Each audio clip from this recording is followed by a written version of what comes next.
నిజమైన లవ్ లేవు. అవునా? అయితే మీరు అస్సలు. వర్జినా? అంటే అదే కదా లవ్, ప్రేమ గురించి చెప్తున్నా.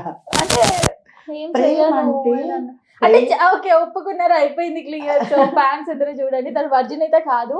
తనకి ప్రేమ వద్దు, మిగతా అన్ని కావాలి అంతేనా? ప్రేమలో మోసం ఉంది కాబట్టి ఆ ప్రేమ కోసం ప్రేమలో పడి అతను మనతో మాట్లాడకపోయినా అతని కోసం ఏడుస్తూ, అతను ఒకరోజు మిస్ అయినా ఏడుస్తూ, అతను ఇంకొకరిని చూసి ఆయన ఏడుస్తూ, ఇవన్నీ అవసరమా? సోది. సోది. యాక్చువల్లీ ఎవడు పర్ఫెక్ట్గా లేరు. లేరు. కరెక్ట్. అట్లని అబ్బాయిలు మరి అపార్థం చేసుకోవద్దు. అట్లని అమ్మాయిలు లేరు, అబ్బాయిలు అమ్మాయిలు లేరు, లేరు. అబ్బాయిలు లేరు. కలుషితమైన ప్రేమ ఉంది ఇప్పుడు ప్రెజెంట్. అవును.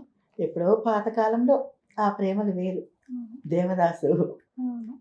అటువంటి దానిలో మంచి ప్రేమలు ఉన్నాయి. ఇప్పుడు ఆ ప్రేమలు లేవు నా తెలియంగా. అవును. అండ్ ట్రాన్స్ లని ముఖ్యంగా బాయ్స్ డబ్బుల కోసమే ట్రాన్స్ లో అంటే కొన్ని ఉన్నాయి.